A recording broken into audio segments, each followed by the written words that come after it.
This and this, the Safari Base This podcast.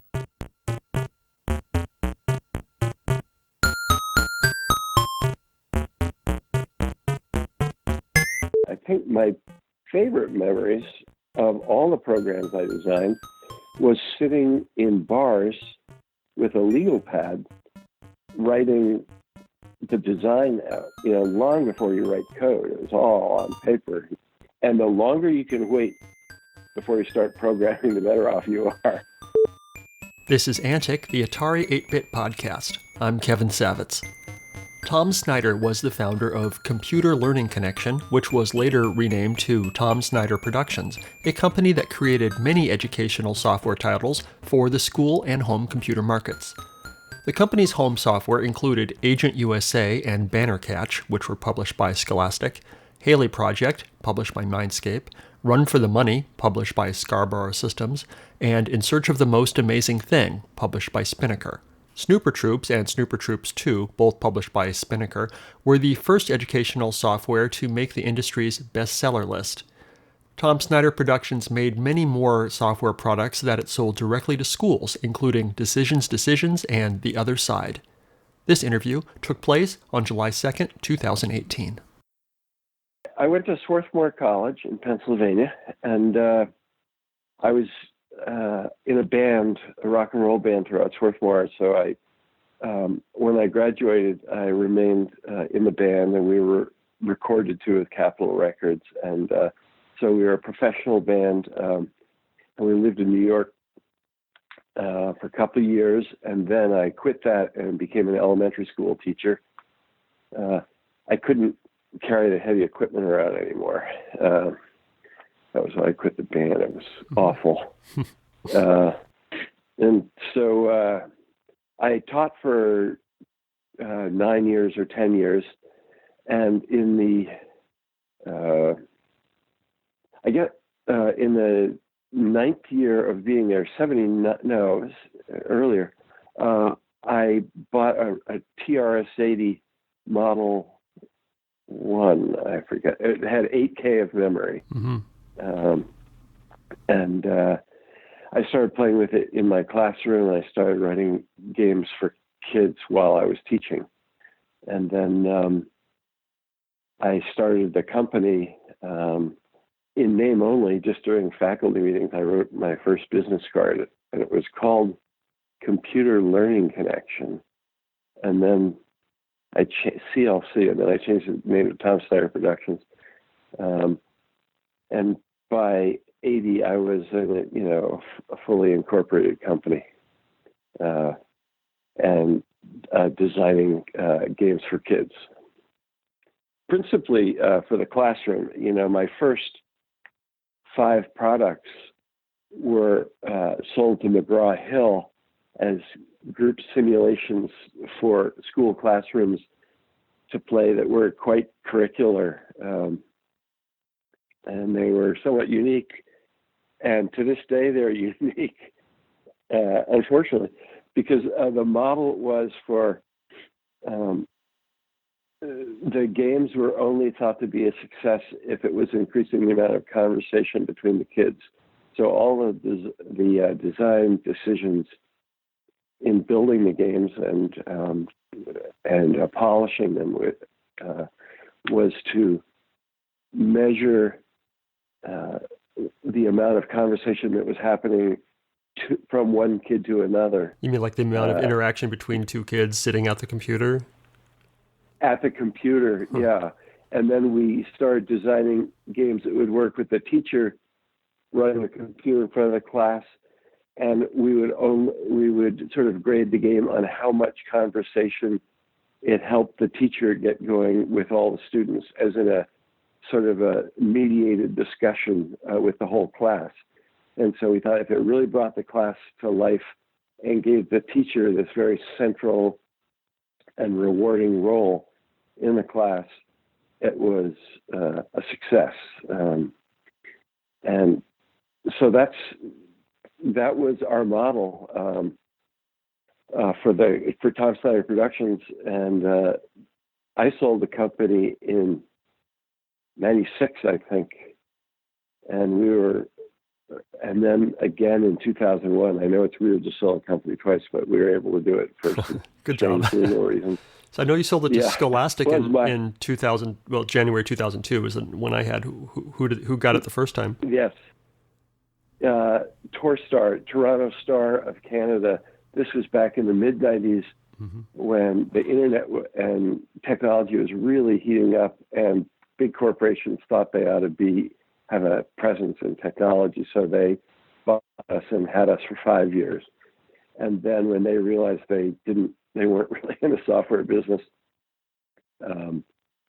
they sold us to Scholastic. But I think at the time we sold to Scholastic, we had about 175 employees, and it was a pretty big going international concern. And I had gotten a 5-year non-compete, and also an employment contract when I sold the first time. So I had continued to work right up until we sold to Scholastic, and then I retired. Even though I'd sold it, I continued to work there. And it was fun because I got a real big boy salary, which I'd never had when I was just, running it and owning it myself, because the whole point was to make payroll every month and that sort of thing. Right. Pay yourself last, that sort of thing. Pay yourself, or sometimes not at all, depending on because it was hard competing with the bigger publishers. Our company, we became publishers ourselves. At first, we were developers with all the different game companies that we were developing for in the early 80s. Everyone from McGraw-Hill to Spinnaker to, oh my God, I can't Scholastic and Mindscape, and Mindscape. There you go. Yeah. Yeah. Those were crazy days. Why? What made him crazy? Tell me. Well, from a business point of view, so I was doing kids games. Classroom games for kids. And I really believed in that. And Spinnaker, did you mention them? Yes. Are you familiar? I've interviewed Bill Bowman, and he actually he talked about you. So that's. Oh yeah, it was two guys from the Boston Consulting Group who had been, business school guys, who decided to start an educational software company, and we were one of their first or second pieces of software for the home market, which I had not been designing for. So I had this program called Snooper that I was writing for classrooms, and I remade it so it could work in a home environment. And as a matter of fact, I hired two young women who I had met at a computer conference, at one of who was Debbie Kovacs. And she worked at Scholastic, and I hired her to write the books, the accompanying booklets that went with Snooper Troops. So that was our first game. But the thing that was crazy is then other developers that wanted to get into the educational home game market were coming on. So there was, Mindscape, and there was another one that we developed several games for, and I can't think of the name of the company. If only my partner were still alive. When I was very young, when I was 29 and 30, I hired a kid named Rick Abrams, who was 24, who became the president of all the companies I started, because I've started companies since. And he is the living memory of all these companies, but he died very young, about 5 years ago. And he's just in his 50s. And so with him goes an awful lot of knowledge about our history. But, for example, these companies would call and say, would you like to develop for us? And I was really interested in sticking with the school market because money was honestly not important to me. I wanted the company to succeed, but I was not interested in making a lot of money. And I apologize if you hear children screaming in the background. Those aren't mine. That's fine. Darn children ruining our talk about educational software. God damn those kids. Yeah. But so this other company called Rick, my partner, my young partner, one morning and said, "Get Tom on the phone." Oh no, he said, "Go buy the New York Times." And so we ran out and got the New York Times. We were located in Harvard Square in Cambridge. Went to Nini's Corner, a famous old place. Got the New York Times, and it said, "Read the front page." And we read all the articles, nothing. But on the bottom of the front page of the New York Times was a little small print advertisement that said, "If you want to sleep together, sign a deal with us." And it said, "Dear Tom, if you want to sleep better, sign a deal with us." And we thought, and I remember the name of the president of that company was Francis Pandolfi. I wish. So they placed an ad on the New York Times cover. It said, "If you want on to the front page, if you want to sleep better, sign with us." All right. Sign with us. And so I kind of scratched my head, as did my partner, and we'd had a company meeting that morning, and I told everyone about it. Then around 9:00 in the morning, this was 8:00, we got the call. 9:00, our receptionist came to my office and said, "Tom, there's a woman in the reception area who wants to speak with you, and she's very beautiful." And I said, "Well, yeah, great." And it was a model. And she was carrying a pillow, a beautiful satin pillow with my name embroidered on it. And she said, "I wanted to give you this pillow if it helps you sleep better at night."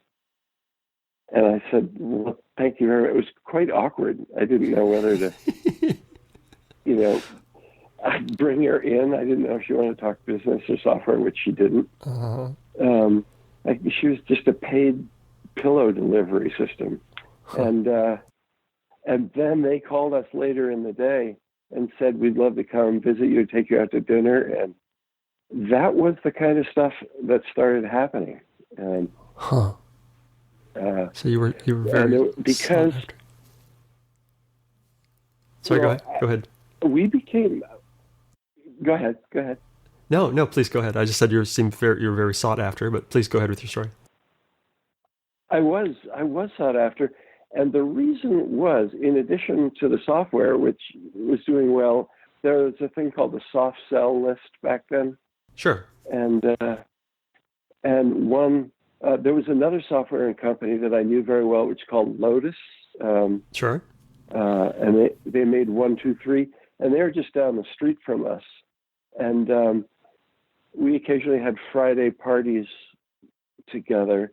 And one week, and at their Friday parties, they were more of a business than we were back in the early 80s. And they had the soft sell list, and both Snooper troops and their product 1, 2, 3 were in the top 10. And so I started becoming quite popular at computer conventions, talking about kids and education and technology. And because my background, in addition to music, had been in comedy, on that rubber chicken circuit, they want people who know a lot about the business, but they also want people who are entertainers. And I was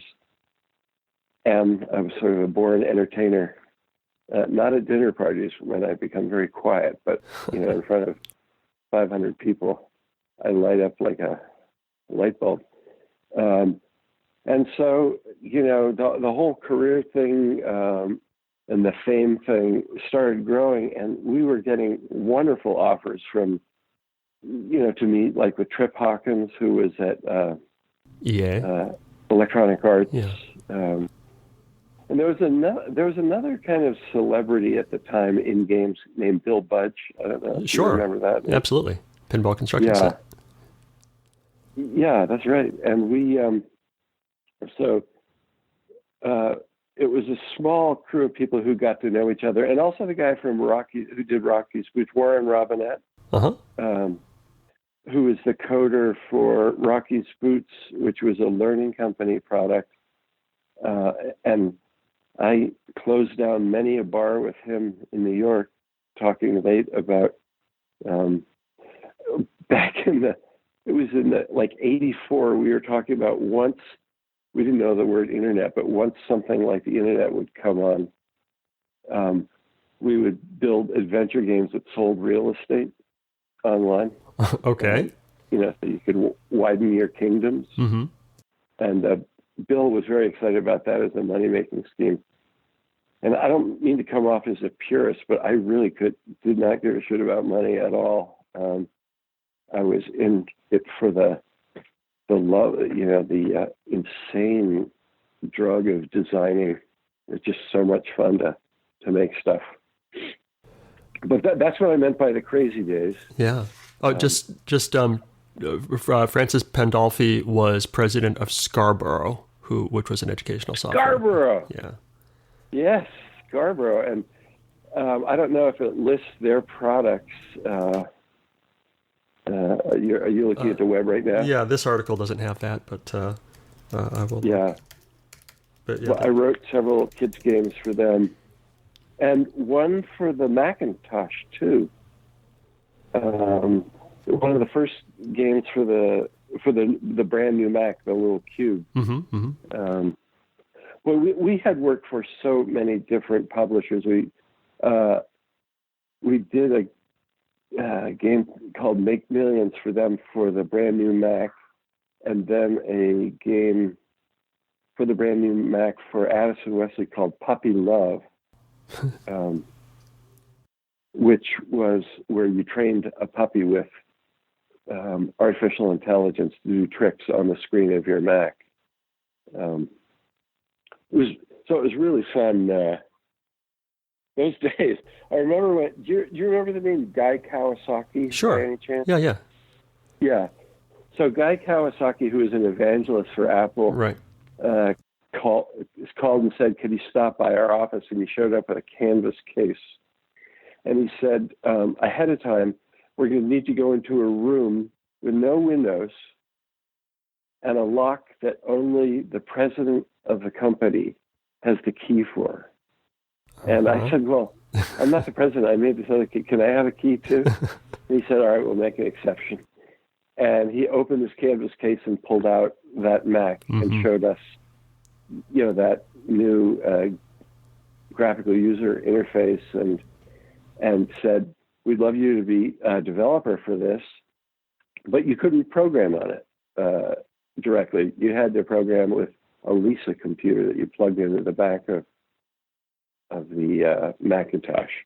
In other words, do you know what it reminds me of? It's the iPad today. You can't program on an iPad.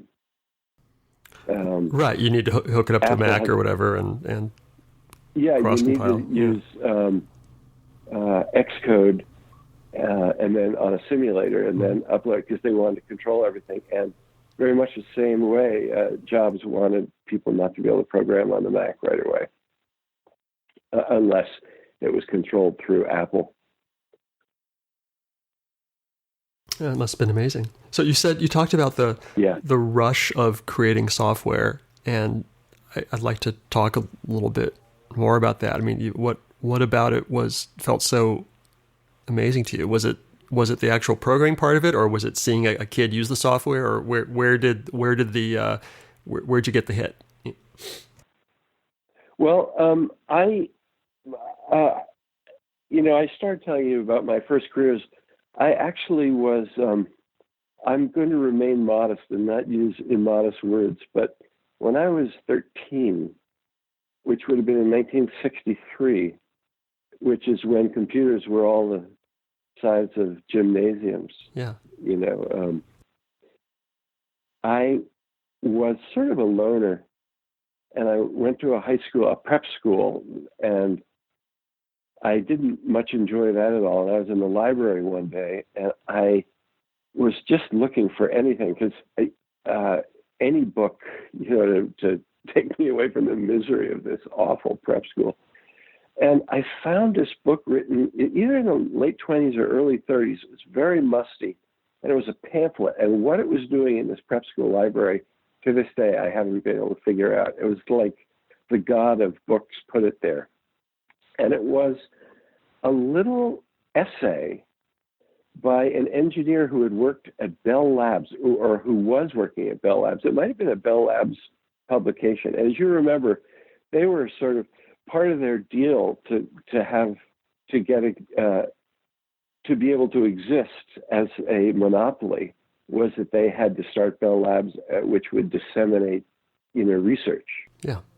And which was a very cool thing. I think it's what we got to do with Google today, and Facebook. But at any rate, I read this pamphlet for about 30 minutes in the library, and it was an engineer who was saying that you could take mechanical relays, do you know what an electric relay is? Or let me explain it for your listening audience. Sure. They're probably all geeks who will know this anyway, but if you wind wire around a nail, it turns, and hook it up to a battery, it will, if you put enough loops around the nail, it turns into a magnet. And then if you put a strip of metal over that nail and in place, when you connect it to the battery, it will pull a strip of metal down, a strip of iron metal down to touch. The magnet will touch a strip of metal. If you make it that when the strip of metal is pulled down, it is also touching another piece of metal that is connecting another battery to another nail that's wound up like that, and it will close that second one. And if you connect it up, you'll have a chain of, each one of these is called a relay. And people had known that you could make doorbells and that sort of thing. And phone companies, starting in the teens, were replacing switchboard operators with relays for their dial telephones. And so these little magnetic switches could be configured in all sorts of combinations to each other to operate to count up the number of clicks when you dial a phone, that sort of thing. Because all that's coming through the phone wire when you dial is pulses, and these relays would be configured up into, well, I'm getting ahead. I was going to say the flip-flops. But so anyway, the guy was explaining in this thing how if you made a bunch of relays, you could configure them up to do what he called logic, or Boolean logic, which was a term I'd never heard of.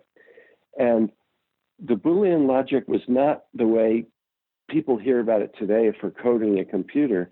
It was literally for figuring out the way relays could be hooked up to each other to express logical statements such as and or with an if in front of it. Mm-hmm.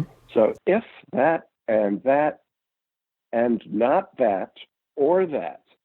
So you could have complex statements like that, and you could transpose the grammar of that statement in that fairly complicated thing, like if it rains and it snows and it does not thunder, or if your sister arrives that day, then something happens. Crazy set of conditions there. And so it explained how you could do that. And so if you could have, you set these switches, and then you turn on the master switch, and then the light goes on if the logical condition is met. And then it suggested that you could even do math if you used binary instead of decimal math, just with these clickers. So I went home, built the relays, and made a simple machine. And then I said to my parents, well, I actually then went to the telephone company in Wellesley, which was the town I grew up in Massachusetts, and they were converting to touch tone. And I said, could you give me all your old relays? And they did, just baskets full of them. Wow. And then I made, and they all had old solder on them and old, wires with cloth insulation. It was, not like plastic. It was really old. I just want to say that's a different time when you could just call up the phone company and say, "Can I have some stuff?" And they're like, "Sure, here you go." Yeah, sure, here you go. But I think the fact that my voice hadn't changed and I was all of about 5 feet tall, made me seem quite unthreatening. Yeah. And so I rode home on my bike and started building these things on a board. And then I said to my dad, "Could you help me build a bigger cabinet? Because I have big plans." And then I started remember I was telling you that, that what the phone company used these things for was to count pulses from dials. Sure. From dial telephones. Yeah. So,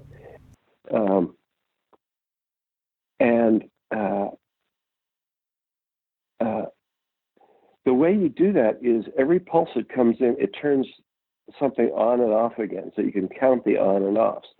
So something that the first time you pulse, it turns on, and the next time you pulse, it turns off. There's a technical name for that I learned in this guy's book, which I had from the school library, and it's called a bistable multivibrator. I always remember that. It's like, yeah, that's what it does. It's stable in either state. And every time you ping it, it's bistable. I don't know where the multivibrator came. That seems strange. But, and it turned out that in order to create one of those things took 7 relays, the way the guy described it. And so I lay on my couch, which I often did when I came home to think about stuff, because I was much happier in my brain than I was on the football fields of my prep school. And I said, I'm going to figure out a way to make a flip-flop with fewer relays. And I thought, I know that the guys at Bell Labs have been doing this, and they're smarter than me. But I said, I'm going to come up with a way of doing it. And then in the process, and I did, I came up with a way to do it with 6. But this book was from the 1920s, and I was sure, it had all gotten better since then. Sure. And then I was thinking, I'd rather not do binary math, because then I have to translate everything into binary. I was wondering if I could fake binary math and have it all be in decimal, but fake it. And so I wrote up a plan for that. And my mother, it shows how much a mother can love a kid. She said, "Why don't you send this design into the president of IBM?" And I said, "Mom, they have very fast computers now. They weren't actually fast compared to today, but they were huge. And they were mostly running on tubes even then. They were just getting into the printed circuit computer." But I said, sure. So I sent it in to the president, and I came back home, enough weeks later that I'd forgotten about it. And there were these crates of relays, and a letter from the president of IBM. And he said, "What you have invented," he put in quotes, and he wasn't being an asshole or anything, but he said, "What you've invented is called binary coded decimal." Yeah. And it exists. And it was valuable for a while. But nice going for sort of reinventing it.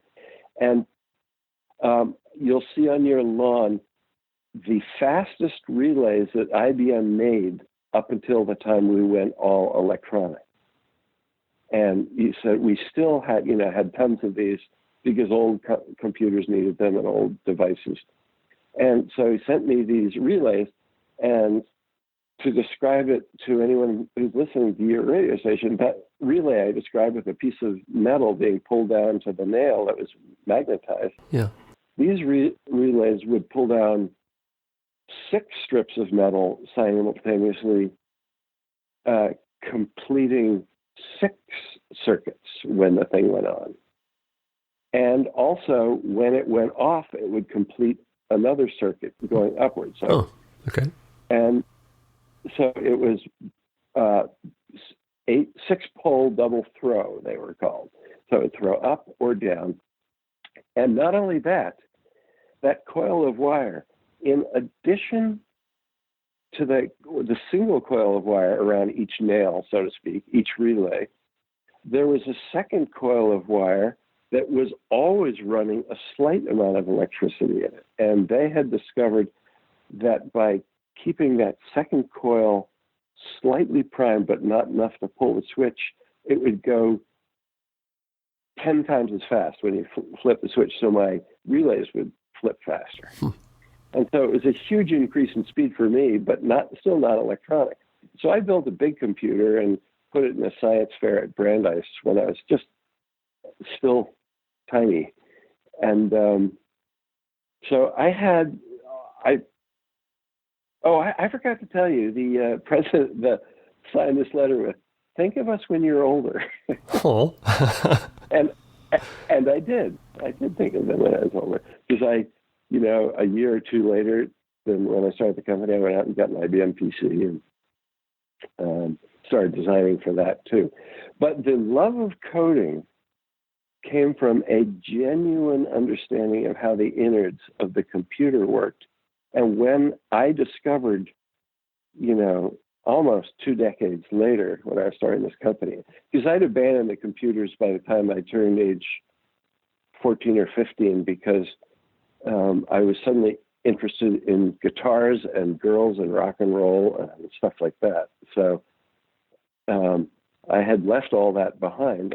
I hadn't followed the business of computers. But when I found out that people had invented high-level languages that could be superimposed on one of those rickety computers I made with magnetic relays that would allow you to, instead of wiring everything up every time you wanted a computer to do something, you could talk in almost plain English. And the higher the level, when people talk about a computer language, when they say high level, they mean farther away from the machine itself. A low-level language is machine code, where you're actually talking in ones and zeros right to the machine. And the highest level would be like a children's language almost, where or Lego logo or that sort of thing, where you're barely interacting with the machine in an intimate way. And so when I had bought that Radio Shack computer, I realized, you program it with this high-level language. And the thrill of not having to wind my own relays and solder my own relays to do the work so much faster was, it was just, I don't know, it was like if you'd always driven a car and you ran out to your car one day and you found out it could fly. So, and it turned out I was, pretty good at coding in these higher level languages, and liked doing it and loved designing. I think my favorite memories of all the programs I designed was sitting in bars with a legal pad, writing the design out, long before you write code. It was all on paper, your first take at how this thing might work and all the different parts of it. And the longer you can wait before you start programming, the better off you are, because you solve more problems. Once you start coding, you kind of get locked into your own, stuff that you're doing. So I loved that that process of designing and then being able to make the thing without having to go out. I mean, when I was a kid, I was designing the thing on paper, but then I had to go and find a telephone company that was getting rid of stuff, or talk a computer company, or wind my own nails and make my own relays.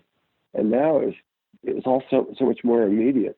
And I think I have always romanticized the role of designer, which I think is a very necessary step to let yourself enjoy the romantic side of being the lone designer in an attic in Paris with a bottle of wine or a bottle of Diet Coke, depending on your preferences, and let yourself get into that world of imagining what could be and allowing yourself to have really deep imagining. That to me was just fantastic. It has been ever since.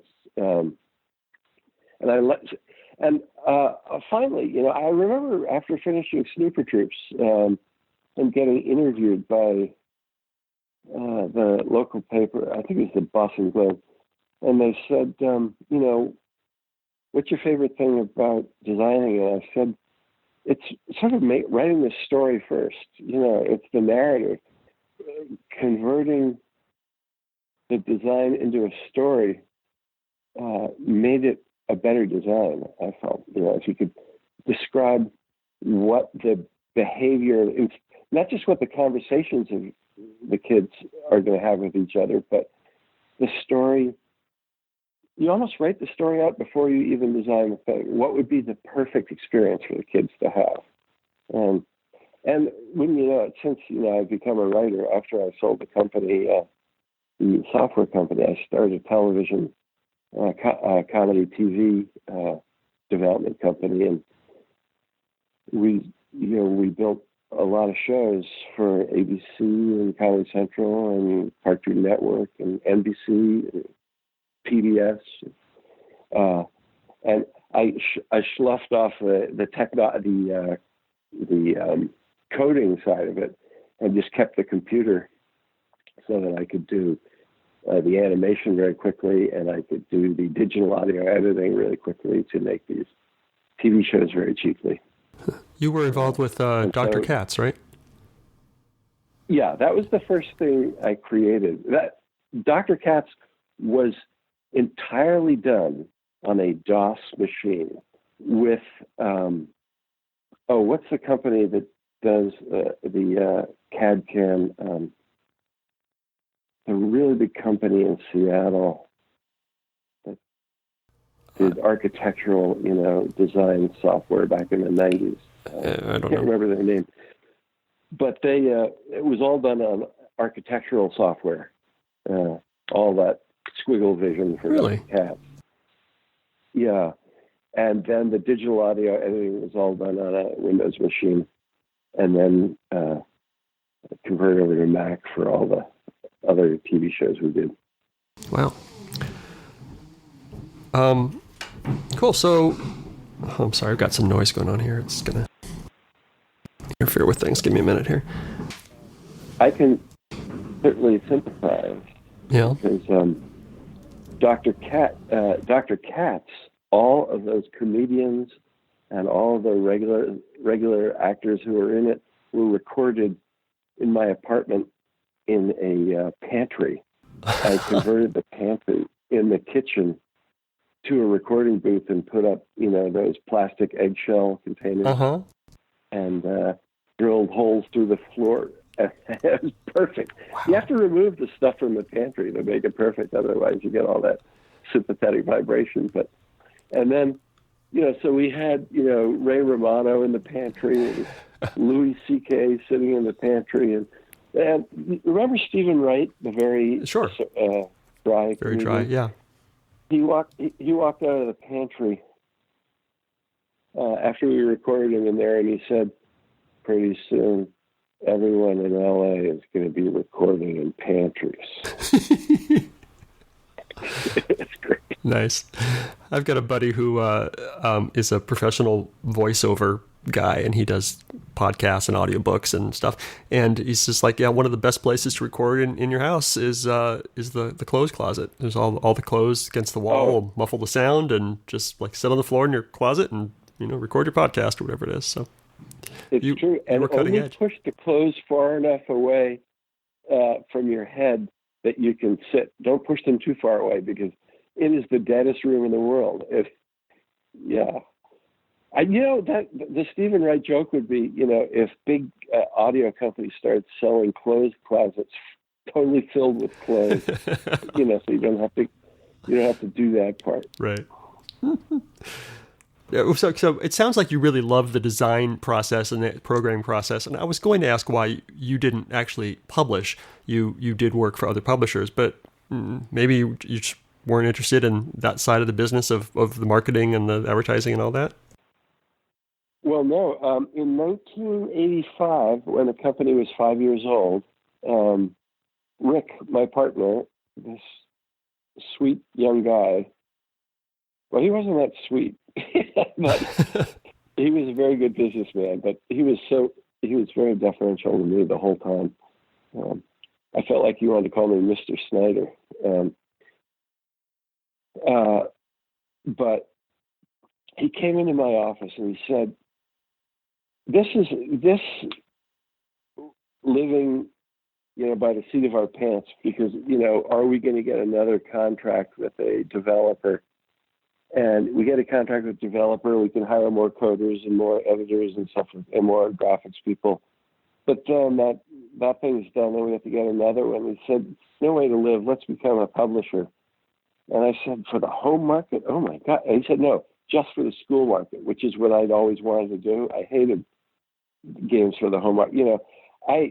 Even though I made a couple of games, to this day, I am willing to go farther than other cognitive psychologists in blaming computers and kids spending time alone on a computer for a lot of the social ills we have today. Certainly the rise of ADD and a lot, As I used to say, when I was on my talks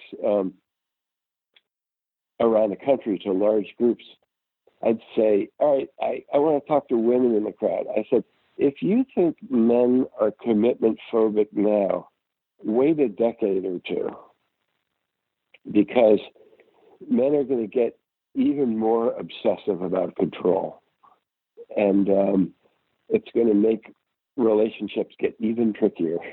But at any rate, I was not pleased with the idea of kids being alone at home playing a game. That's... And I got the... Sorry, go ahead. That's fascinating. Yeah. I mean, and so that's what, one of the games I came out with that I didn't do that well was called Bannercatch. Yeah.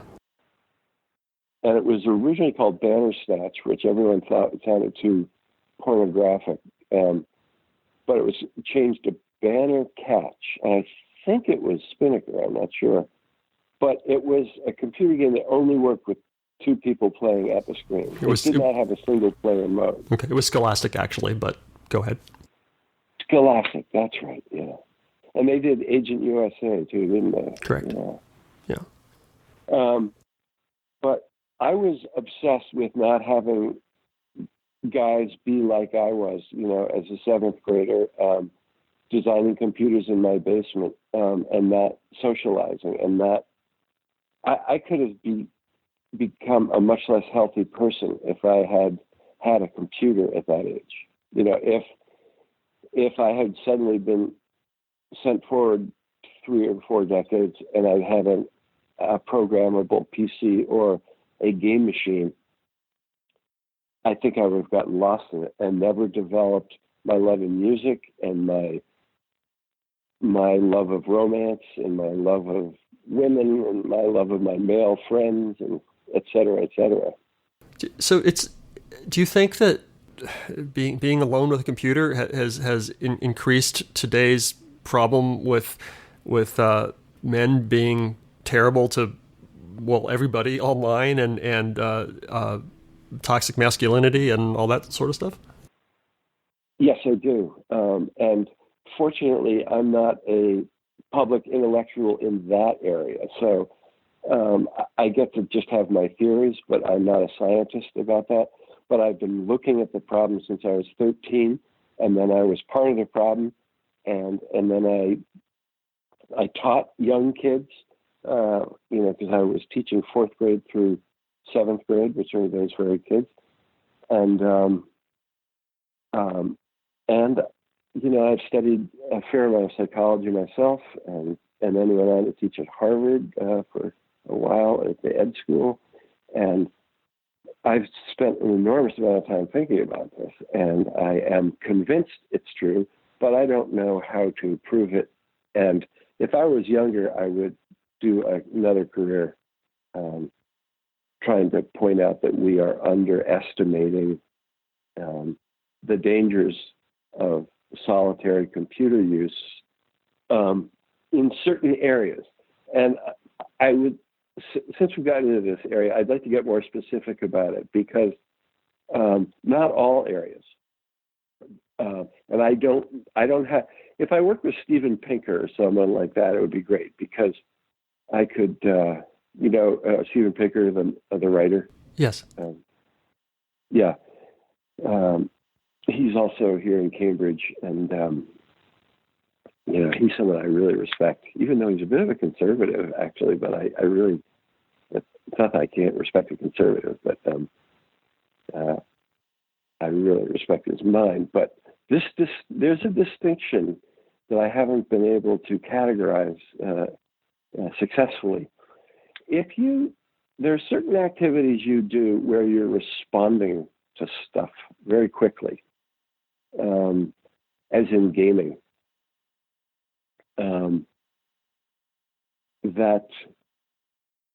or even programming, where you are constantly setting up very high speed make or break situations where you write a line of code, you test it, it works. It rarely works the first time, but sometimes it does. And that's a rush. And then you go on and you keep coding until something breaks, and then you debug. And that is the high. It's like the high of of gambling, the serotonin squirt, or not the serotonin, what do you get for a runner's high? Yeah, I know what you mean, but I don't know what it's called. Yeah. But there are certain activities that surpass endorphins. That's the word. Endorphins. Thank you. I didn't look it up. That came to me. Yeah. It seemed like you came by it on just the way you said it. Endorphins. But then I can think of other things like playing a computer game with another person, where before you take a next move, you have to convert your thinking into words that are intelligible to another person, because what you do in your brain is not intelligible. It's very high speed manipulation of non-shareable symbol systems a lot of times. But so if you make a game where, and so I actually did program a game way back when to try to prove this point of Pac-Man. But each person only saw one person saw where they were on the board, and the other person saw where the Pac-Man was on the board. But you had to communicate back and forth to each other what you knew about the board. So one person was moving, the other person was sort of directing the show. And I put a lot of context clues that you needed language to describe where you were, in addition to, just quadrant Q7, to turn it back into language, which not only makes it more human, but it makes it more human in so many different ways, because language is one of the things that makes us human, in addition to tools and other things. And then, so there's an area where I think you could do that for days, and with context, and it not rob you of your ability to be an interested human being on many levels. But also, I think word processors are that way, because anyone knows, I could, to this day, because I've been programming recently on the iPad for a little project that we're doing at Harvard, to work on, simulations for groups of kids. And I could, to this day, still program for 12 hours, because your energy comes from all that endorphins hit you get. But I'm also a writer. I write scripts for TV shows, and I write books and that sort of thing. I can only write for about 3 hours, because it asks too much of your soul. It asks for, it's hard. It's rewarding, but it's hard. It's not self-rewarding the way playing a video game or something is. And so I don't know how to differentiate in terms of cognitive mechanisms, the difference between those things, but I can put it in narrative terms of if it intuitively increases your humanity by using very human tools of communication. And writing is that because you're writing for a reader. And certainly talking back and forth in the middle of a gaming exercise does that. And, my argument goes farther that if you can make Pac-Man a social experience that two people at the end will give each other high fives for because they've communicated, they'll only do well if they communicate extremely well. Mm-hmm. They probably can't do it for as long because it's not the brain just getting washed with endorphins for hours at a time, because it's hard work to communicate. It's not. What's harder? It requires a certain human function that makes you feel your body. It makes you feel your soul, if you believe in those. But if you can do that with that kind of game, imagine what you can do with much more rich simulations where the context that you're talking back and forth about is not where the little chomper is and what quadrant you're in, but about real conditions in a real simulation that matters. Was this Pac-Man game published? No.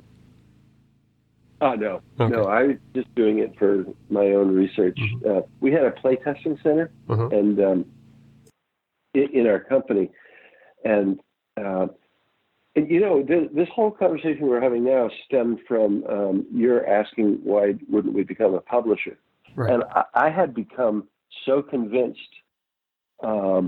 saying to Rick, yes, I know there's more money in the home market, but I would rather do the school market because where I can control, make environments where kids are using the wonders of computers to have even richer and more imaginative conversations.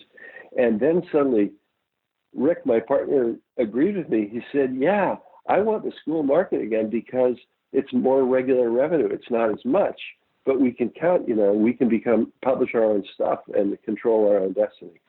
So in one horrible day, by 85, we were about 27 people, I think, or 84, it was 84, 85, in the company. We went from 27 to 7 people. Mm-hmm. And it was not a happy day. And it was the worst day probably I ever had in business. But we were changing the business model, and we had to say to people, we don't have we're not going to search for any more contracts with outside sources, with outside publishers. We are going to be a publisher. And Tom, alone was going to have to write the code. We couldn't afford almost any coders because, I was free for us, but the more expensive coders, they were able to command very high salaries, and we were going to have to sort of go underground for a while. So we went down to 7 people, which some editors, a graphics person, some marketing people, me, and one other coder, and started churning out new products for schools. And it was at that point that it was within 3 or 4 years we hit $1 million in sales, and then we hit 10 million in sales. And even though there's less money in the school market, it was a quieter, slow growth. If you do your homework and stick to your knitting, you can have a good, reliable business. Nice. You were talking about writing software that would force students to communicate and collaborate, and the one software I know that you guys did that did this, which was I think pretty well received, was called The Other Side. Yes, that was cool. Which was a piece of software where there's kind of 2 different countries, and they have to work together to build a bridge and share resources and that sort of thing. I think this was done on 2 separate computers that were linked via serial cable or something. So, and it could be done on one computer, but the teams would have to take turns coming up to the computer and finding and inputting what they wanted to do next, and then getting a quick dump of all the situations that they had to be updated on to make a good decision. And yes, so that incidentally, and this is a good segue because that was our first software as a publishing company, and so here I had never taken computer science or anything, and I had to write the code for an Apple II that would allow you to plug in one of those phone coupling modems, where you plug the phone into the rubber coupler. Yeah. That would do a handshake with another computer over the phone reliably enough so that schools could do that, and different groups, kids groups and stuff could set up these games. And so I said to Rick, that'll be my first product. It was interesting because, I don't know if you remember, but the movie The Day After, how old are you? I'm 47. I don't think I saw it, but it was the one about the nuclear holocaust, right? And yes, with Jason Robards. And if you were an adult at that time, or even a young adult, it was made a national event to watch. Schools would watch it, groups would watch it, in neighborhoods. Probably not that good a movie. I'd like to find that again and see it. But anyway, I had just seen it, and it was so dispiriting, and I thought, what possibly can I do? And I was thinking, well, women could save the world, but the way men are going, it's just going to get worse and worse and worse. And so it was my feeling. So I thought, well, my first thing will be this, not an anti-war game, but a international collaboration game. And so I designed that for the next 6 months when we were down to just the 7 employees. So, we could easily afford on what we made thus far. And design that game, which took 9 months to just design it on paper, and then I coded it. And then Rick, who was a businessman, said, we are going to need publicity for our first product. So we hired a PR firm, which we had never done before. Here we had no money, just starting out. My old office had turned into a warehouse. My old room was a warehouse where the cardboard boxes were being built that this game was delivered in. And Rick's old office became the shipping room. And we were still at the same location at Harvard Square. But he said, we ought to hire a publicist. And so we met this young woman named Sally Jackson. And she came in and she said, what can I do for you? And Rick said, I want to pay you to do one thing. Get Tom on the Today Show. And with Jane Pauley and Bryant Gumbel. And we will set up a game between European kids and American kids playing this. His original idea was to have Russian kids do it, but our relationship with Russia back in 84 wasn't that great. 85 wasn't as easy. So she said, I'll do it. And so so we set up a game between some German kids and some American kids who had never met each other. And here, my little code that I'm writing in a high-level language that's supposed to handle the entire exchange of data over a shitty telephone line. And not only that, an international call. It's just mind-boggling because the Today Show was going to come and film it, which they did.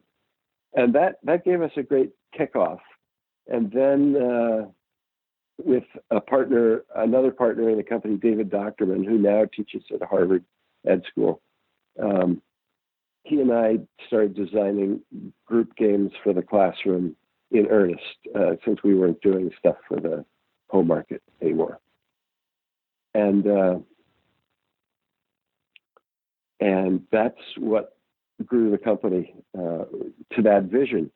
And Rick, my business partner, who was the president, was always worried. He said, someone's going to steal this from us, this group game thing. And I said, I don't think you have to worry, Rick, because it's hard to write these things.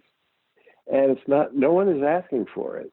You know, you have to convince schools that this is a legitimate way to go. And we did extremely well, and we were growing like gangbusters. And then when Torstar bought us, we were continuing to do very well. And then when Scholastic bought us, and I don't care if they're listening, they were so enamored by the huge market for remedial teaching, where you put one kid on one computer in big labs, and you have big $250,000 systems or $2 million systems that you're selling to the entire district that records the data for that kid and works remedially with them. And they converted the whole company to building that remedial software, and no more of that group software was done. And Dave Dockerman stayed with them for another 10 years, till just a couple of years ago, doing it. But I really didn't want anything to do with the company after that, because it had taken a vision of sort of humanity and computers that linked up in I thought, a really exciting way. And it was not only that, but was being profitable. It was funny. A story, if I could tell you a funny story. Please. Since I was writing comedy, and had done comedy in college, and I'd always loved Woody Allen. And one day we got a call. This was in '95, I think. And it had come directly to me. Normally the business calls would go directly. It came directly to me. And it was an investment banker who said, we have a company that's interested in purchasing your company. This would be Torstar.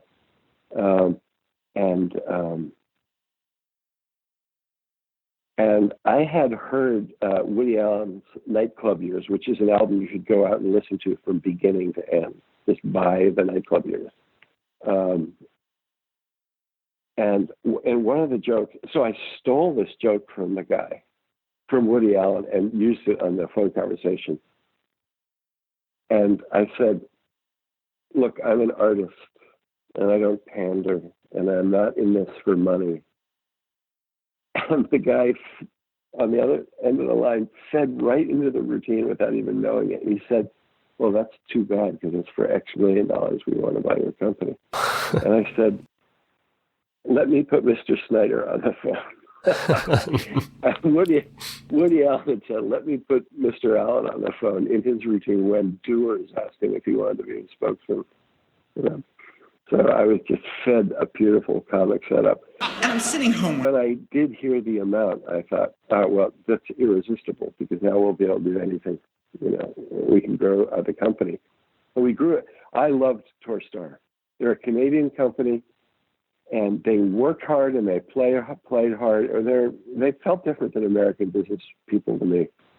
They were more my style, and God, did we throw great parties together, and it was just fun to work with them. Then they had to get out of it because they realized they weren't a technology company. Scholastic was pretty horrible, I would say. Pretty horrible. Because they just wanted to do the drill and practice remedial stuff? Yes. Yeah. Yes. And also, there was no balance in their business model. The way their business was structured was a lot of fiefdoms with very powerful people who were very unpleasant. And it was run by a guy who was not strong enough to control the very people in his company. It's an old family business, the Robinsons. And it seemed like it was a match made in heaven at first, because it was this family-run thing with a sweet guy who was at the top, and a lot of women department heads. It seemed like great, but it was kind of like it was like Cruella de Vil land. And believe me, I'm hard on men. So when you hear me being hard on women, I'm an equal opportunity hard on.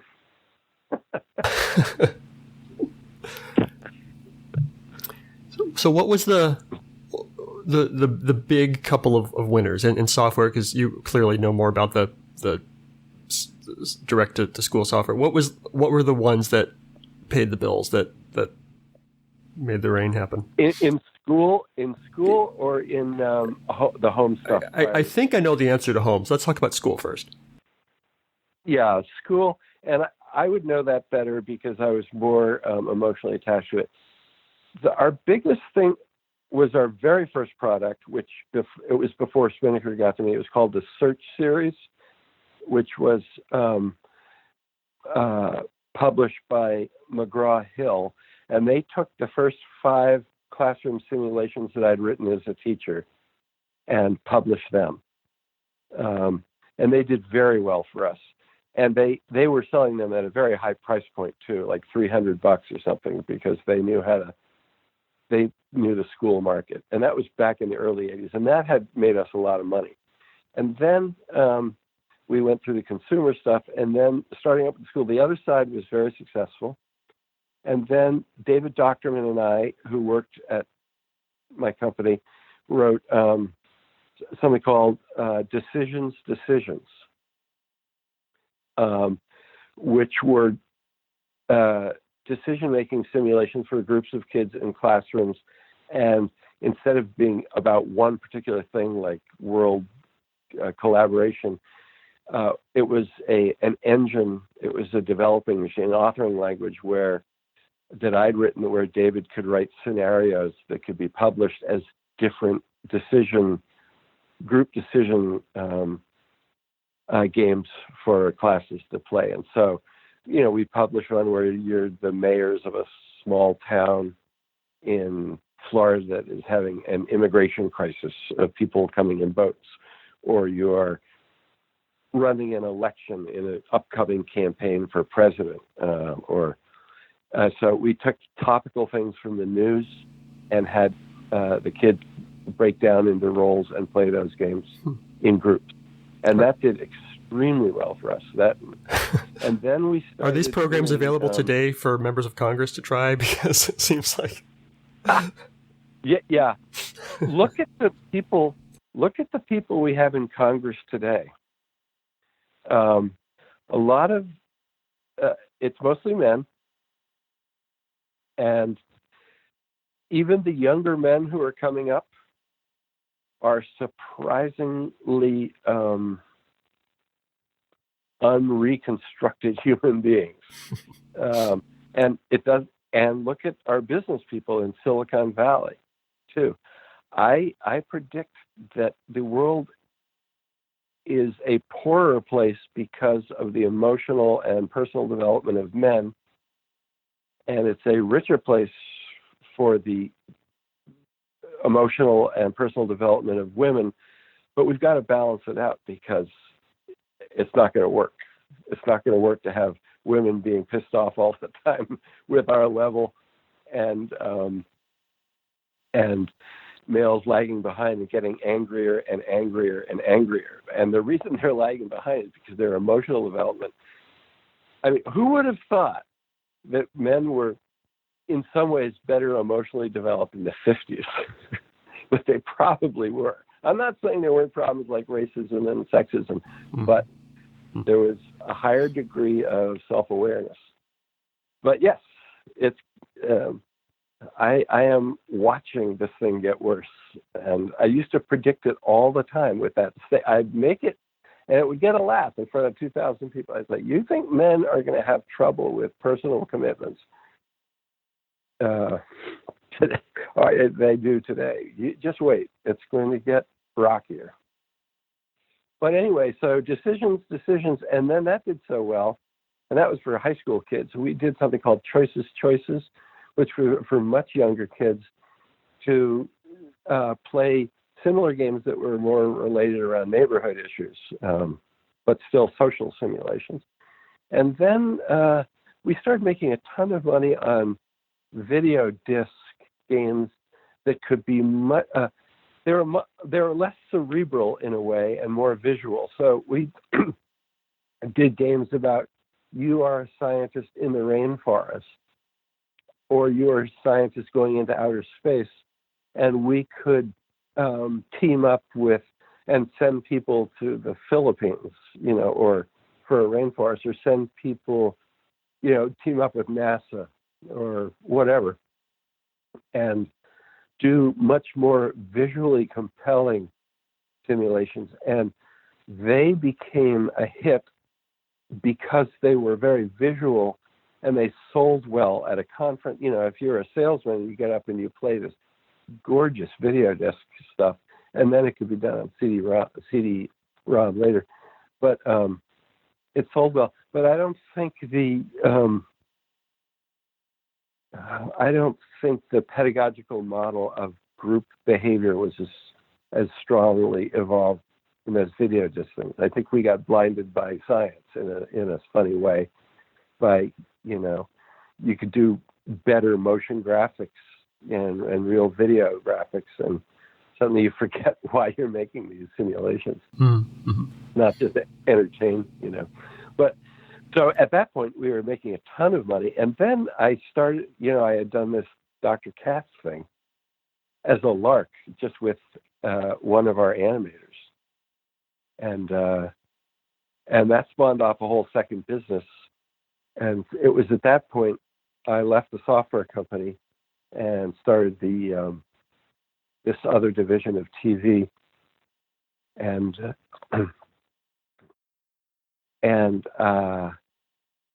you know what? My partner never had to worry that someone else was going to do this kind of software for the world, because there just is no one who's interested in doing it. I don't know why. To me, it's the most obvious thing, and that's why I'm starting to do it again. And by the way, what renegade I am, I'm programming on the iPad, and you're not supposed to program on the iPad, but you can program on the iPad, and I figured out how to do it. Oh, neat. And so that's my little thumbing my finger at Apple right now, thumbing my nose. I want to take a tangent. You mentioned the other day when we were setting up this interview that you were about to be on another podcast for people who try to do everything on the iPad, not use a regular computer, but to. So, are you one of those people? I'm not. I don't have a podcast about that, but I have been a guest on podcasts. That's what I meant. You were going to be on another podcast. Yes, there's a delightful core of people who find that the iPad. I hated the iPad for the first couple of years when it came out because I couldn't do anything on it. And then when a new operating system came out last year, 2 years ago now, last year, iOS 11 it's called, that suddenly allowed the iPad to be a genuinely drag and drop multitasking environment where you could handle files, and it grew up overnight. I decided there's more whimsy and fun figuring out how to do everything on an iPad than sitting behind my big towering 27-inch screen. Or even behind my laptop where I have to sit up erectly at the bar. I still work in bars. That's where I'm going after I hang up with you.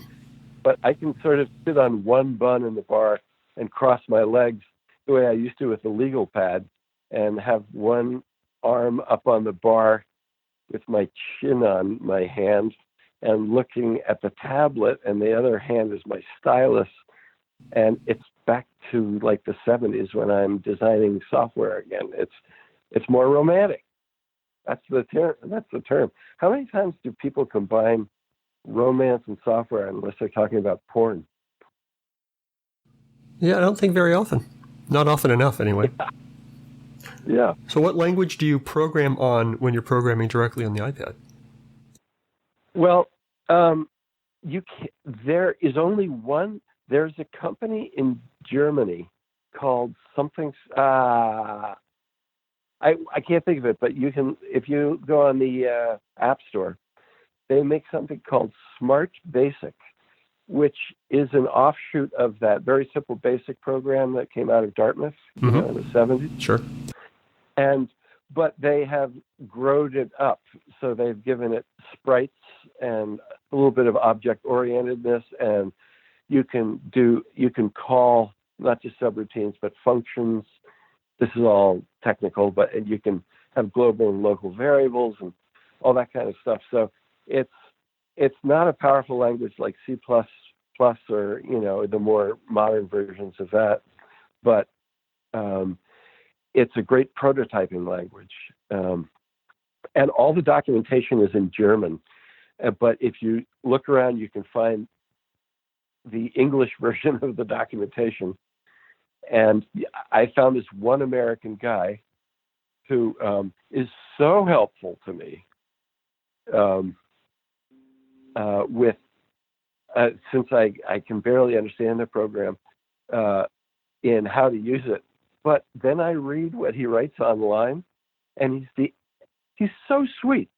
He'll bend over backwards to help me with programming. But to hear him go on and on about Obama and Hillary and liberals, he just thinks we should all burn in hell. But I never knew, I've never brought that up with him. Huh. Well, don't do that unless you don't want any more programming help, I guess.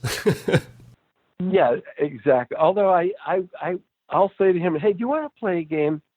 I'll say, I was reading this is a game I play all the time. I say, let's play a game.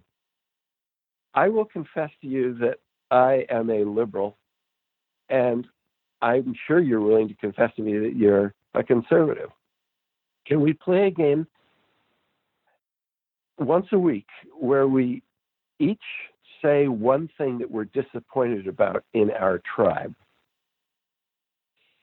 until we get really good at doing that, and then being able to talk about it even-handedly. And we won't use against each other if he says to me something that disappoints him about the Republicans, I'm not going to go, that's right, you asshole.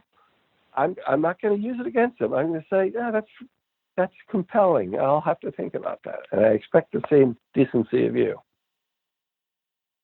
Now, I have played this game with a plumber I met. I added solar to my house, and so I went to a plumbing supply conference where I had to pretend I was a plumbing supply dealer, and I got taught how to do all this solar installation stuff. And the guy sitting next to me was a really sweet guy, but he thought Obama should be killed. It was that bad. And I said to him, let's play this game. And we went out to dinner.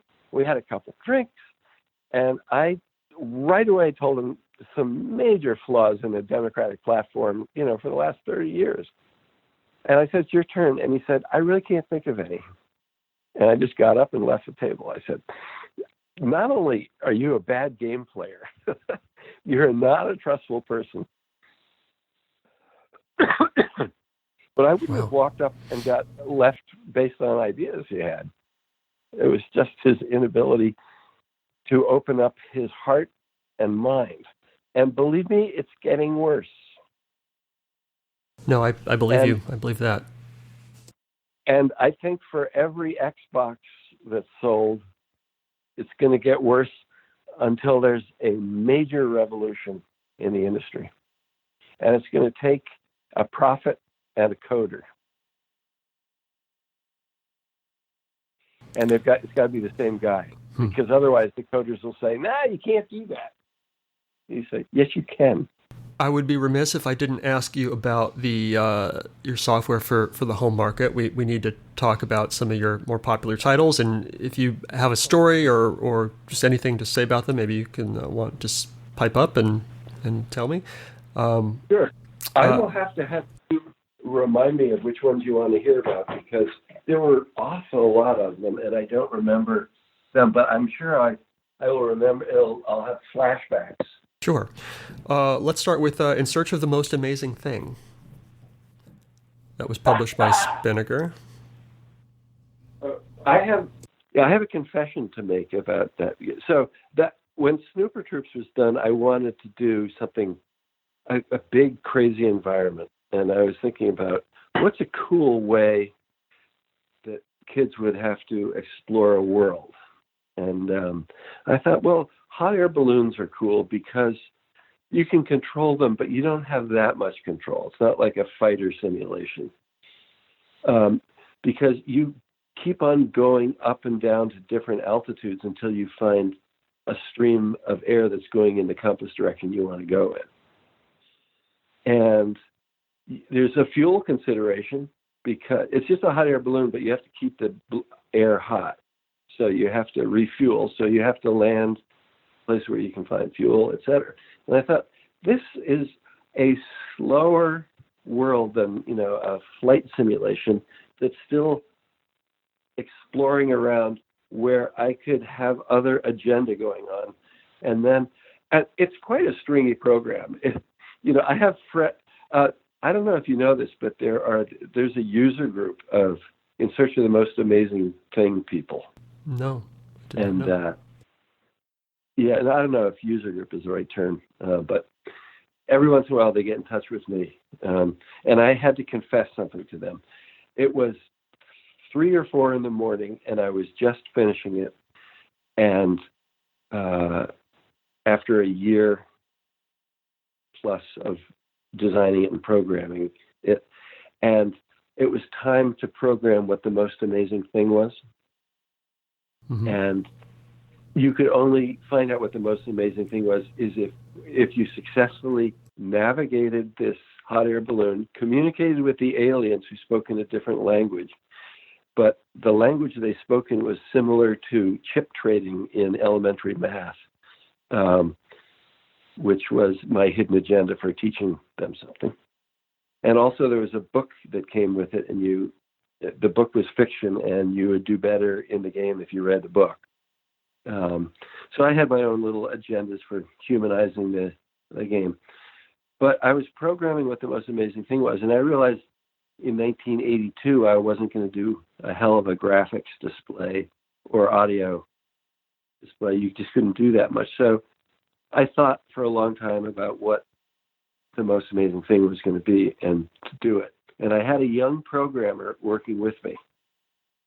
And I had come up with a design, and he finished the program that night. And he told me many years later, after he didn't work for the company anymore, that there was a 1 in 10 million chance that if you found the most amazing thing, and a lot of people couldn't find it, they gave up, and probably for good reason. It might have been too hard a game, but 1 in 10 million chance that the message would say that psilocybin is the most amazing thing. That's all. The screen just said psilocybin is the most amazing thing, which is, I don't know what that is. Oh, jeez. It's a psychedelic mushroom? Yes. And here this game is for kids. And I said, you're kidding. And this was long after, we were done publishing that game. But I'm confident that if no one has ever seen that, it's just a random generator saying, if you pick 1 out of 10 million, launch this routine instead of the regular most amazing thing. And he had it was late at night. Probably he was stoned when he did it. I don't know. But I certainly never was. But yeah, so In Search of the Amazing Thing was really fun. And the people who got into it got really into it. But it was kind of a monster of a program, and it didn't have enough graphical fun in it, I think. It did well for us, but that's all I can tell you. So okay. I did have one amazing memory. Still aside. Nice. So did you, when you made these games for publishers, did you get a royalty from them, or was it just a flat fee? Or okay. It was I think there was an advance on the royalty, and then a royalty of somewhere in the 10 or 15%, and also but the successful negotiating of the contract is not letting the publisher slip in every expense. Right, yeah. Like every administrative expense they could think of, where they're already getting great economies of scale, and putting all those into it, and marketing expenses that are not directly attributable to our product. That was the only way we could get enough money. So we got better at negotiating those. But it was like a book deal. Let's talk about Snooper Troops. Now, you said that one originally started as classroom software, I believe you said. Yeah, I'd written that for my wife's classroom because I was full-time programmer now, but I had met my wife at the school where we taught together, and she was still teaching fifth graders. And I wrote this group game for solving crimes where the kids would all have to share information and clues with each other. And then David, what's his name? Who you talk with? Bill Bowman? Bill Bowman and David Zeiss, who are these they were in their young 30s at the time, and they were just starting up this new thing. They came by and said, well, I could convert that. And they said, yes, do that. And so I converted that into it. Never was released as a school game, which would have had longer legs, I think. But it did extremely well. I mean, it was in the soft sell top 10 for quite a while. And it was fun. It was just plain fun. Nice. I just remembered a coding thing about that. They're always late at night because you're coding at all hours. You're coding 24 hours a day. And I had made a little man to walk across the screen and just did very simple graphics and simple animation one night to have this little guy character come out and announce things.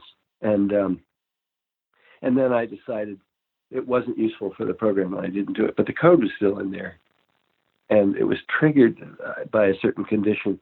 And once I was debugging it, and a friend of mine was watching, and this little guy runs across the screen from the left side to the right side, and then the game bombed.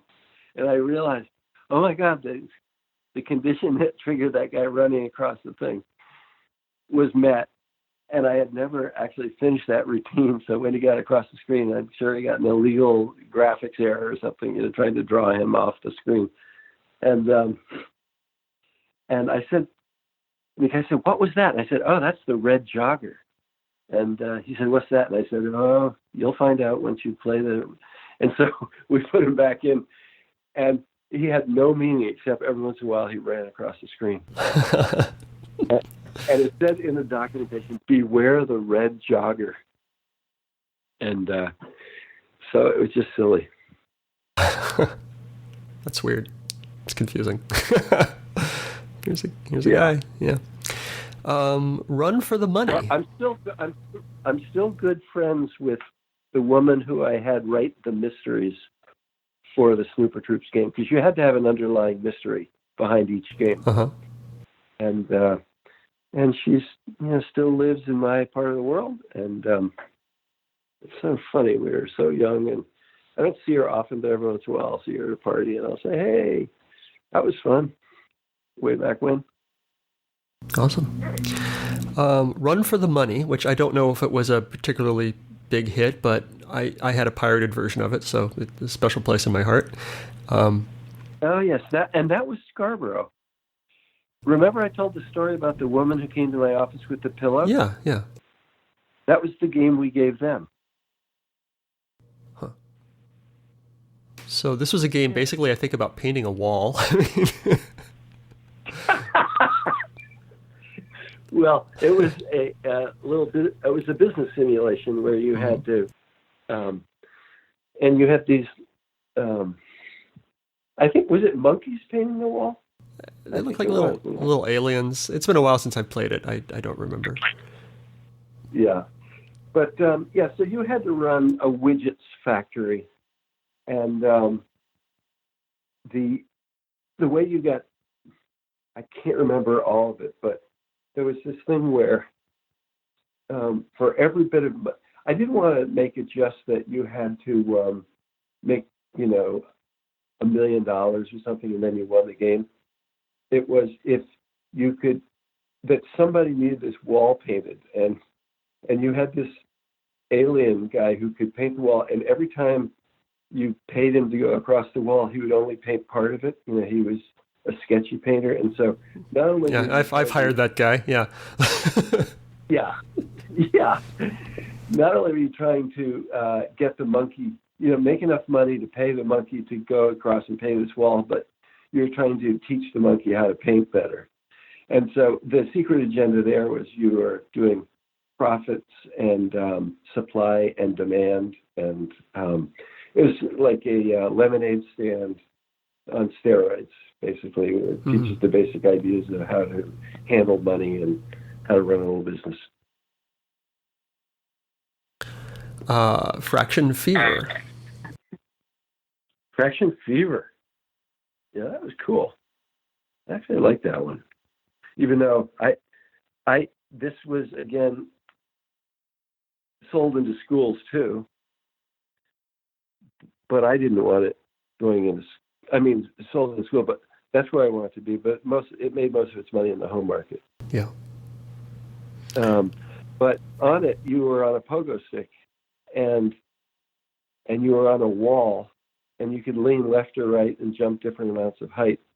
And suddenly, a fraction, or a pi shape, or a decimal like 1.34 or 1 3/4, or just there were 7/8, or a graphic of a fraction would come up on the screen, and you would have to pogo that length down this floor you were on, because that fractional distance down the floor you were on, whatever showed up, was about to have an invisible elevator that would take you up to the next floor above it.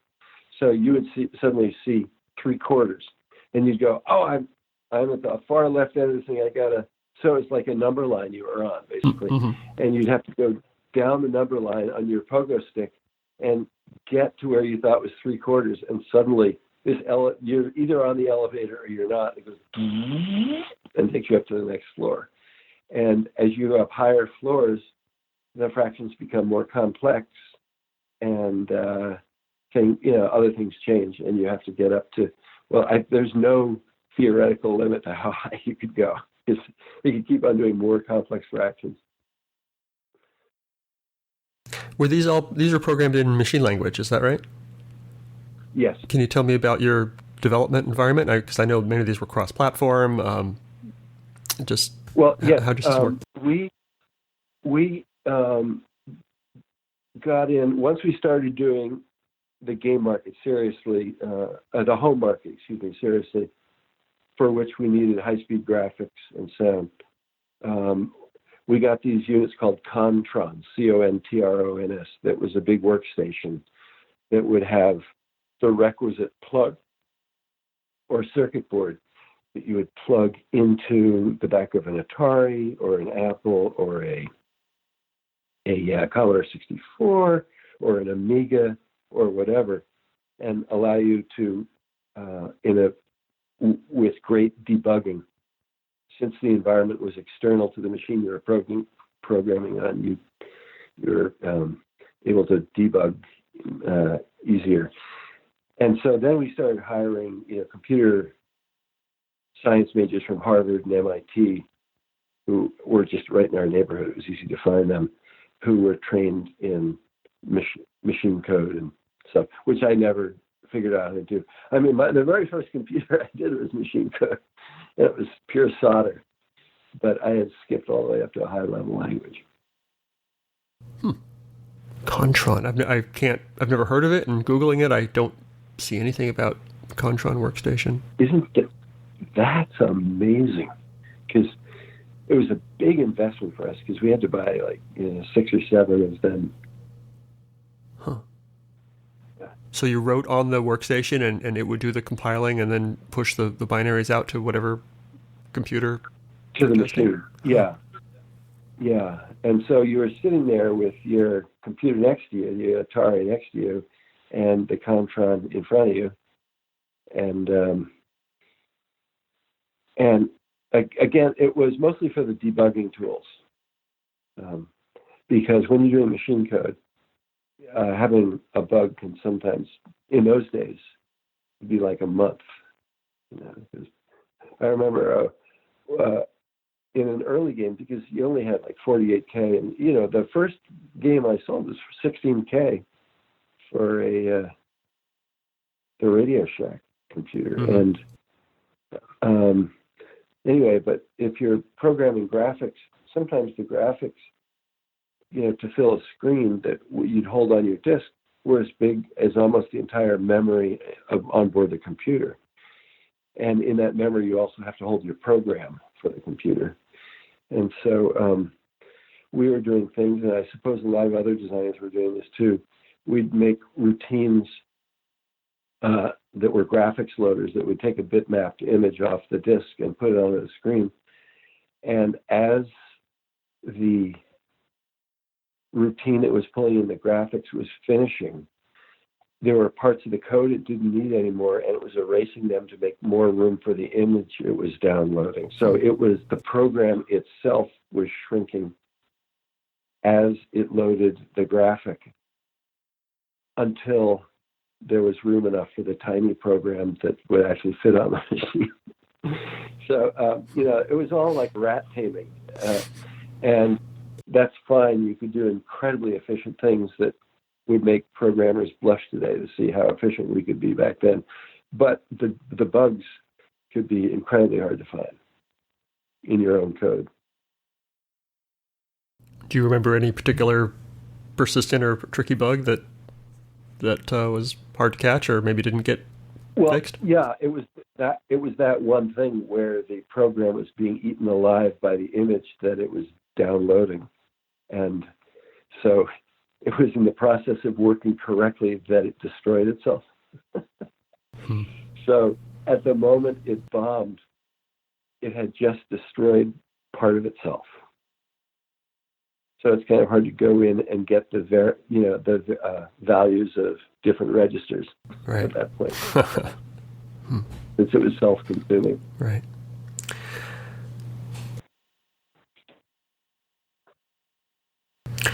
Tell me about how you spend your time these days. Well, I'm writing a musical for stage. Ooh. About an obsessive young man mm-hmm. who's in love with a woman. Mm-hmm. And it goes back to my old concerns about relationships and men and women.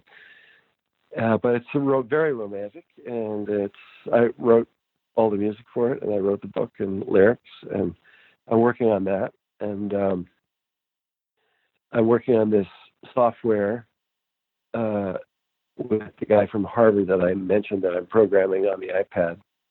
That is a simulation that teaches better skills. I'm sorry. You glitched out. It's simulation that teaches what? Better communication skills. Okay.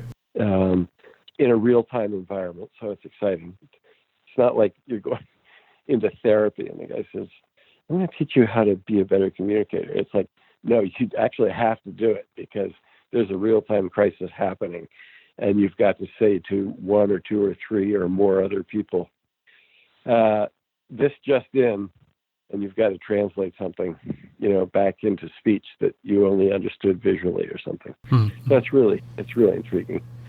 And then I'm also writing a memoir, which I started about a year ago, and I'm in the process of a massive rewrite of it too.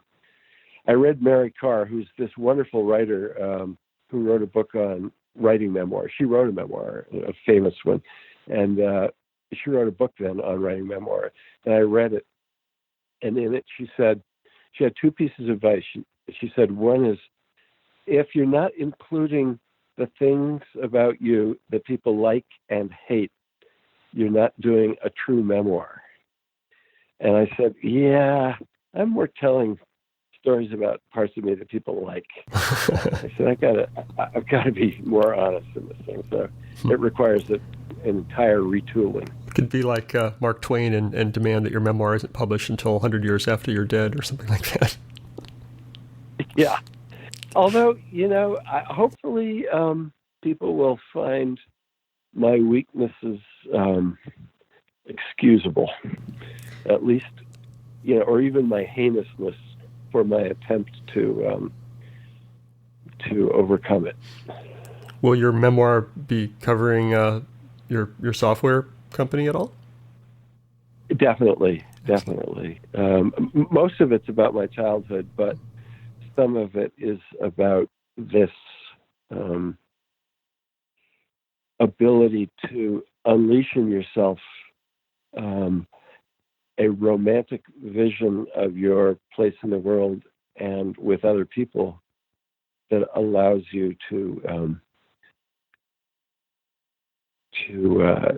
make as much of yourself as you can, I guess is the way to say it. Is sitting in a coffee shop or a bar designing things your romantic vision of yourself? It has become my romantic me. Yeah. Well, that's probably the main place. There's a great book called The Third Place, which I can recommend to you. I don't know. It's about all cultures having, and that might not be the exact title, but it has the word third place in it, although it's become a popularized term. And it's about how all cultures have places for both men and women that are not just their home or not just their workplace, which could be, the home could be both a workplace and home for a woman or a man. But it's a third place, and historically third places for men have been taverns or meeting halls. Men in groups go back thousands of years, and they're becoming more. There were quilting bees that started emerging, 400 or 500 years ago, but it's about how important that place is to personal development, where nobody knows if you're rich or poor, or they might know that, but you don't talk. That's not what you talk about. You just talk about your humanity in those places. It's like guys sitting in a bar. Is the book celebrating the third place, inspiring stories about the great good places at the heart of our communities by Roy Oldenburg? I don't know if that's the one, but that would be someone who has read the technical work on third places, the more anthropological work on it, and picked up on it. But that would be a book. I haven't read that one. I think Robert Putnam, who wrote Bowling Alone, do you know that? I've heard of it. I've not read it. A book. Yeah, it's a great study about the decline of community in the West, and he's one of the guys who was the first to talk about it. But I recommend everybody, especially you programmers out there, read Bowling Alone. Or no, that's too thick. That's like 800 pages of graphs and charts. But read this book that you just mentioned on Third Place, and you'll be a better programmer for it.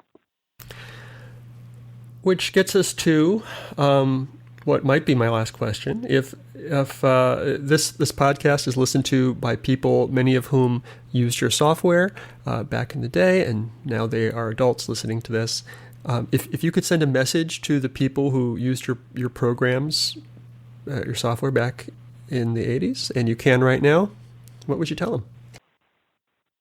Oh, my goodness. I have to meditate on that, but let me think. Well, something I've discovered in directing TV shows and a musical and plays and that sort of thing is when you write a book, and then you see actors acting out, not a book, if you write a play or a TV show, and you see the actors acting it out, your words, you can't help but fall in love with them because they are taking all their skill and all their natural gifts and imbuing your script with life and meaning it. And there's just a feeling of gratefulness that comes over you. And I guess that feeling, think about it, extends to if people are playing these games and if they ever have a conversation because of someone, or if they're ever playing them with someone else, I guess I have a great deep feeling of gratitude that they're putting into their words something I wrote. Very good. So it sounds like you still put credence into the very original plan for software, was that the goal was to get people to talk to each other. Yes. And that's what I'm doing now for this Harvard thing. Writing in BASIC on an iPad. I'm definitely not taking the direct route, but it's a goal I think I'll stick with to the bitter end on that one. Excellent. So what haven't I asked you about that time that I should have? Ask me what I'm ashamed of. What are you ashamed of? How much drinking there was on the road at software conventions. It sounds like there's stories there then. Yeah. Yeah. I'm just ashamed about the drinking. We were all so young, and we were all so happy to be thrown together at Apple Fest after Apple. Do you remember Apple Fest? Yeah, I know of it. I did not go. Yeah. Yeah, I don't know when that's like. But we partied like rock and rollers. And that wasn't the best part of it. And I have some shame for I probably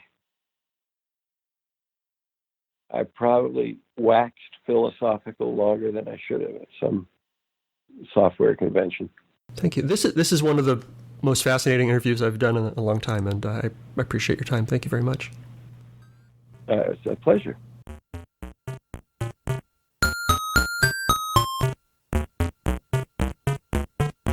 If you enjoy these interviews and would like to contribute, there are two ways you can help.